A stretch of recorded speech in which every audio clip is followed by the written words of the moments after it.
And to bring it one step closer, and I hate to say it, but I'm being real because I'm a number one. I'm a Tupac stan. Mm-hmm. That was Tupac's downfall because he was locked up.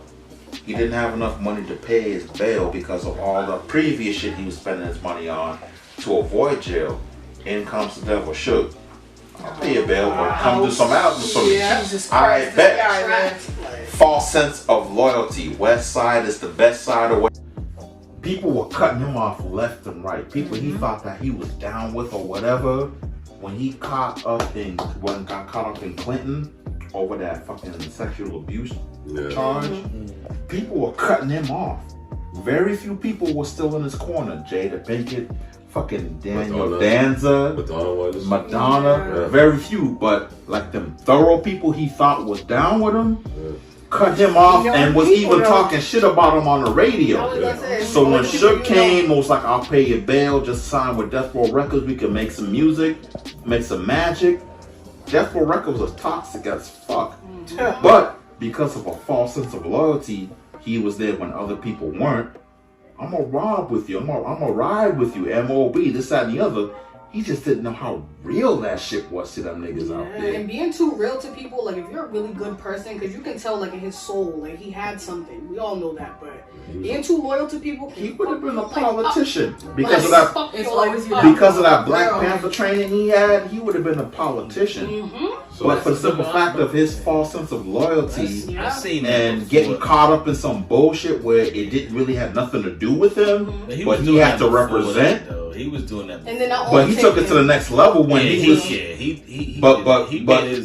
his bed. He had a lie in it, man. I mean, but this shit right here with the dude, because the incident happened was somebody from Death Row Record had their gold chain snatched. No, I know what you're talking about. Because of Puffy putting that out there. So when they found the dude, he didn't have to get involved with stomping dude out. Let's go back, Rick. Let's go back. If you want to talk about it, let's go back. Like, dude was losing his supporters and his sponsors way before then, because remember he shot the cops in Atlanta. And got off-duty cops. He started and that was right when he was like doing the movies, like what movie? He did that on his second album. It was the Hughes Brothers movie, Minister Society. No, not even that, because he got fired from that. You're talking about Poetic Justice. No, that was after that. He got fired from Menace Society. That's what I'm trying to say. He beat the whole Hughes Brothers down. But what I'm trying to say is like they didn't want to rock with him.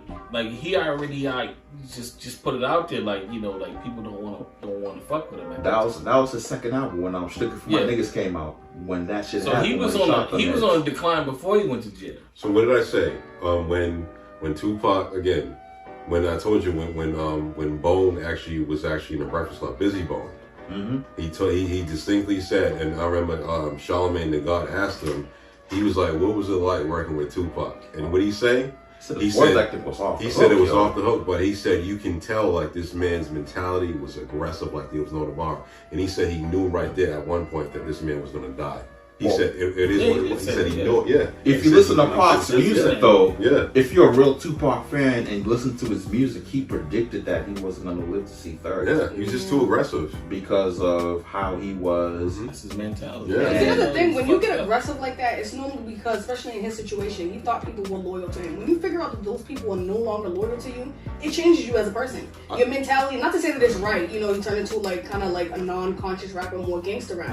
It changes your mentality. It make you want to knock people the fuck out.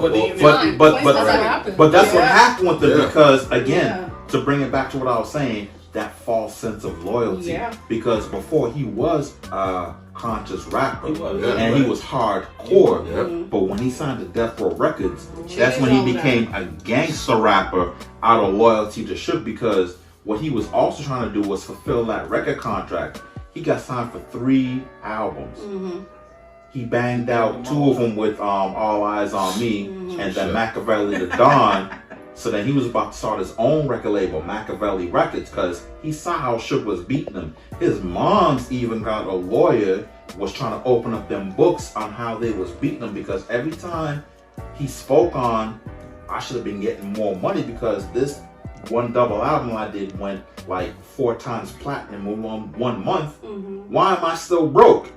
Oh, okay, we're gonna give you this Rolls Royce. You're good. Or we're gonna give you this house. Death Row East. You're good. Death Row. That later on, that's when Suge was like, I'm gonna give you, because he was about to leave Death Row. Why don't you do Death Row East? So Pop was like, all right, I guess I'll do it. But he was still he still wanted to do Machiavelli Records with the Outlaws being his prominent actor, whatever. And then now we're gonna fall into the conspiracy theory thing. Well, Suge had him killed, blah blah blah, boom boom boom, because he was gonna leave Death Row. In all honesty, because I used to be a victim of that. I'm like, yeah, Suge didn't have him killed. But in all honesty, Pac and his arrogance got him killed. And him trying to fulfill a false sense of loyalty was actually what got him killed. Well, I agree with that. Snoop, I'm sorry, and I love Pac to this day. I didn't really start to agree with that theory until like I'm 31 now, but until I was late 20s, when I started to really pay attention. Understood. Yeah, because you want to ride with him, man. You know what I mean? Like, you want to go and you want to make sense, and you want to make sense of what happened to him. You're trying to make it add up. Pac is like is my peer. I'm the same age as Pac. If he was still alive, I was a big Tupac fan, but when I started listening, like putting the pieces of the puzzle together, I'm like, damn, this dude's stupid, yo. Yeah. Why would he do that? And I know there was I don't know if it was just on the movie or what, but some quote pretty much from his mother that they're gonna give you the tools to destroy yourself, and that's exactly what he did. That was his mother. His mother said that. Yeah, and he destroyed himself, and it's sad to watch. Like looking back now that he's gone, it's been what, 20-ish years? Was it 95? Yes, 96. 97. 96. So it's been definitely 10, 20 plus years, and it's like, looking back, it's like a sad story to see. Snoop. You know what's funny too? When the word came out that he died, I was over his house. Right. And I was on my way to the person I was involved with at that time. And when I got there, she was like, yo, you need to go sit down. I was like, why? She's like, Tupac is dead. Hit him. I was like, yo. He's like, yeah, man, I heard the news. And it's like, it felt like one of our boys it felt like, got murdered because of how deep we were in his music. When he wrote Papa's song, I have a personal attachment to that because of my issue with my pops. I'm like, yo, this dude is like on some more psychic shit, because I'm like, the way he wrote that song and expressed himself in that song was how I felt with my relationship with my pops. So losing somebody like that, someone you can relate to, that hurt, yo. And it's like, and he's talking about thug life, and Ed's like, well, he's a gangster. It's like, no, he's just using that as an example of far as to don't make the mistakes that I made. That's how I took it. Yeah. So Snoop, that's that extra cheese. So right, Snoop. So right, I'll be back. I order pizza. So right, let me get. So like I said, is that hey, what's going on? So Snoop had brought up something. I had watched Masterpiece Chronicles on BET. So I watched it, and Snoop. It was good. Right, it's right. Snoop, so Snoop was. I respect this hustle. Right. Let's talk about that. But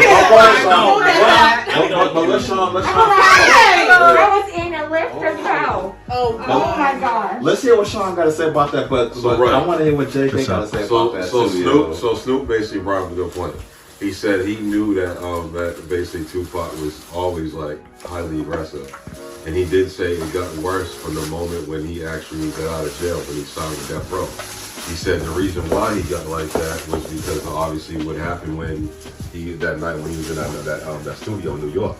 Yeah. He said he just basically like was like, you know what I'm saying, like fuck it, like it is what it is. Here's what I'm gonna do. So what happened was Snoop said, listen, once you add like Suge Knight to the element, he said Suge Knight was a businessman, but at the same time, he also implemented the hood mentality. And he said, he was like, you can't basically separate. He said, you can't definitely separate the hood from the actual business aspect. Yeah. He said, that's what screwed up. He said, once you find out when basically, if nobody knows, but he said all the artists that was actually on Death Row, they could not touch any of the money that Suge Knight had in their account. He said everybody that basically had money, it was all Suge Knight's. nobody knew that Suge Knight's wife or his girlfriend was actually in those books. Like he was actually on the accounts. So anytime when, like you said, when Tupac basically made like a few $1 million off of like one album, guess what? Tupac didn't have that. Suge Knight and his wife had it. Yep. And that's what the messed up part about it was. He said that's why Snoop he said Snoop at the same time knew he was gonna leave at some point. He was like, you know what, I'm out. He said right after when Pac died, he was like, it's a wrap. He said he left with nothing. Dre left before Pac died. Yeah. Because Dre saw what was going on, and Dre helped put that label together. Yeah. He saw what was going on. Yeah, he said that. He did an Ice Cube. Snoop said that he made when he was there, he said while he was making his records, he said he made at least like about $6 million. He said he made $6 million when he was on death row, a little more than that when the Doggy Style and Dogfather album came out combined. And he said when he left, he said he only had $3,500. Oh hell no. But he said, and then he was like, and he was like, you know what? He was like, that's what I'm saying. He was like, you know what? It's time for me to go.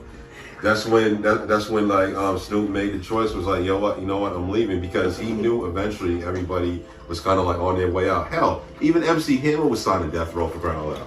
He didn't last long. No, he did not, because of the debts that he was already in, because he was in bankruptcy, right? And they couldn't fuck with him, because he was bankrupt. So they knew. So they knew at the time. If you already knew, they said during that time, death row was kind of like downhill from there, anyways. After, because Tupac was kind of like the coup de grace when they came to death row, anyways. Next to Snoop, I believe. If I'm not mistaken, Snoop and Tupac was the only ones that their sales were pretty much like neck and neck when they came in their first albums, if I'm not mistaken. Was it The Chronic and Doggy Style? Those albums were like the pinnacle of that. And All Eyes on Me, those were like the pinnacle of death row. When All Eyes on Me came out, though, that's what really broke it open. Because again, within 1 month, well, first it was a double album done by a soul rap artist. Number two, within a month's time, it went double platinum. Yep. Something unheard of at that time for a rap artist. So all of that money was even still, when you break it down, after Tupac got murdered, you had Machiavelli 3, Machiavelli 4, Machiavelli 5. Them shits was bootleg that shit was putting out there, because he's getting all of that money back. Yep. Because now them shits just being official, because it was one of those Machiavellis that it was actually the One Nation album that Pac did with Duck Down Records. You know what I'm saying? But prior to that, because a lot of that shit is now remastered and redid, because Afeni was finally able to get the ownership of his masters. But before that, I have like a really grainy version of Tattooed Tears where I'm like, this is kind of dope. That should be the here. That should be the here. Those are cassette tapes back then, so it's like Machiavelli Volume 35. I'm like, oh shit. Right. Is that Big Daddy Kane?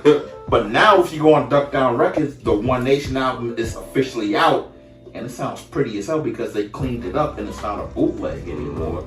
So those involved are getting their equal due. But before that, Suge was releasing all of that shit that he recorded in the studio, because when he first came out, after he partied, he lived in the studio and he was schooling the Outlaws, like, yo, just throw it on your verses or whatever.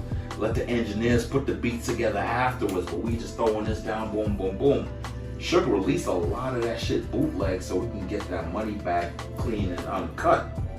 So now that it's officially coming out, like, okay, this is dope. Then labels are getting paid for that. But Suge was like, next level with this grinding.